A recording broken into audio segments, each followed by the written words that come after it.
আমরা যে প্যারাসিটামল খাচ্ছি, নাফা খাচ্ছি, এইস খাচ্ছি, এই প্যারাসিটামলগুলো কিভাবে, কোথায়, কি দিয়ে তৈরি করা হয় আজকে আমরা জানব সেই বিষয়টি। এই প্যারাসিটামলগুলো সাধারণত বড় বড় ফার্মাসিউটিক্যালস কোম্পানির ল্যাবরেটরিতে কয়েকটি কেমিক্যাল রিঅ্যাকশনের মাধ্যমে তৈরি করা হয়ে থাকে। প্রথমে ফেনল নামে কিছু কেমিক্যাল নেওয়া হয়, এরপরে ফেনল থেকে অ্যামিনোফেনল বানানো হয়। এই অ্যামিনোফেনলের সাথে অ্যাসিটিক অ্যানহাইড্রেট যোগ করার পরে কিছু বিক্রিয়া ঘটে। এই বিক্রিয়ার ফলে আমরা আমাদের কাঙ্ক্ষিত প্যারাসিটামলটি পেয়ে থাকি। এরপরে এই প্যারাসিটামলকে রিফাইন করা হয়, পাউডার বানানো হয়।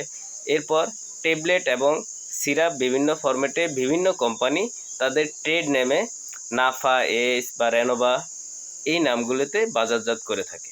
তো প্রিয় দর্শক, এই প্যারাসিটামল এটি 100% কেমিক্যাল, যা ল্যাবরেটরিতে কেমিক্যাল রিঅ্যাকশনের মাধ্যমে তৈরি করা হয়ে থাকে।